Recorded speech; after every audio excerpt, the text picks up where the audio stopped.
Riavana manalo amin'ny tompo, anapaka amponareo ane ny fiadanan'i Kristy. Amen. Vavaka sika. Manome voninahitra ny anaranao zay raha eo, sy mankalaza ny anaranao manakariva satria lehibe ny fitiavanao anay, indrindra ny nomezanao anay indray tombonandrom-pahavelomana tahaka ny amin'ity andro ity. Dia oka ho tsaroana indray fa ny teninao dia nofinainao anay sy sakafo mahavelonao anay. Dia amin'ny anaranao Jesosy naovana izany vavaka izany. Amen. Ny anjara mofinainao antsika amin'ity andro Alarobia 7 Jolay 2022 ity riavana dia Tessalonianina faharoa toko faharoa 17 ka hatramin'ny 17. Tessalonianina faharoa toko faharoa 17 ka hatramin'ny 17. Amin'ny anaran'i Jesosy.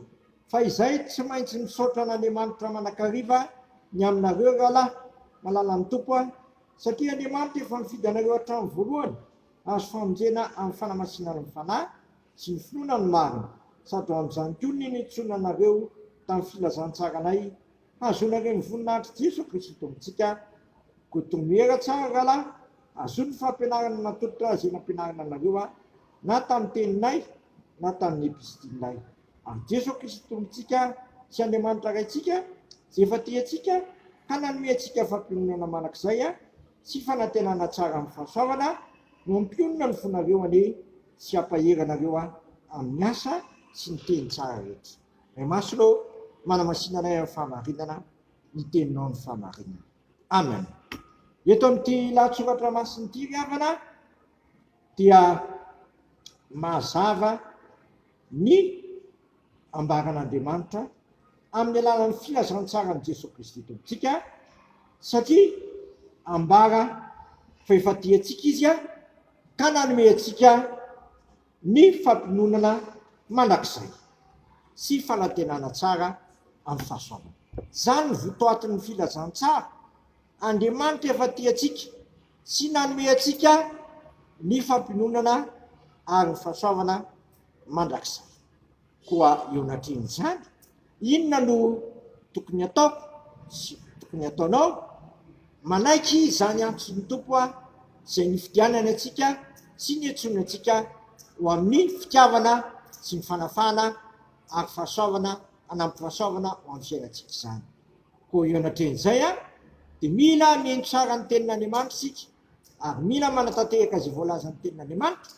Dia ny tenin'Andriamanitra rahateo manamasina anao, ary tsy latak'izany koa nataony fanamasina manamasina antsika amin'izany rehetra izany izy.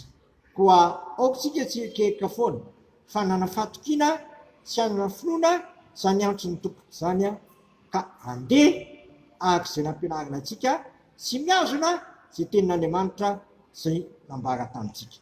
Eny tenin'Andriamanitra ireny mantsy dia fanilo ny tongotritsika amin'ny andro alina ary fanazavazana ny lalantsika amin'ny andro atoandro, ka mahatonga antsika tsaroana manakariva hoe miaraka amintsika Andriamanitra, tsy misaraka amintsika izy.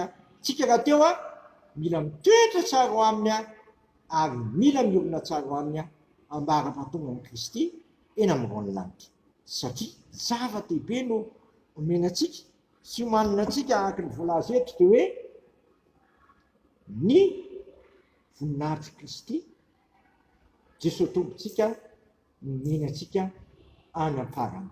Koa eto am-pamaranana dia ampareziny zaso ianao mitoetra tsara amin'izay nampianarina anao sy mizara izany koa amin'ny hafa amin'ny fanatanteranao ny sirampon'Andriamanitra amin'ny ataonao rehetra, dia ho fahazavana sy fanasina ianao amin'izany rehetra izany.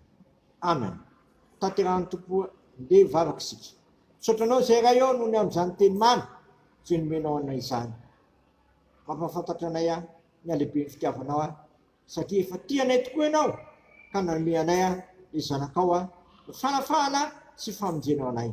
Fahasoavana na amin'ny fahasoavana no iainanay amin'ny fanekenay an'ilay zanakao ho tompo sy mpamonjy ny fiainanay, indrindra amin'ny fankatoavanay koa ny teny izay nampianarinao anay tamin'ny alalan'ny epistily na tamin'ny alalan'ny soratra masina. Ka io anatren'izany ampitoery tsara aminao izay tompo fa ka namiza moa izay Naman tinafyan naman nagsay. Sisilakay niya ivavakawi. Yan sinendant. Ang sinanin nakanaw. Tunganin fanzakanaw. Atau ne sikapunaw. Itiatan taknin tantra. Minay niyan nasasonay. Ang mamilanir kay tak na milan isim katamnay. Ang santunan na yung fakapana. Pamanafana yung kasi. Punaw fanzakana sinigi. Av nata manaksay. Amen. Tatikan to pamsikan niya sututan so. Ang fitana na demanta simyoto nung falala na kita, yang funagus nifta kong Kristi Jesu.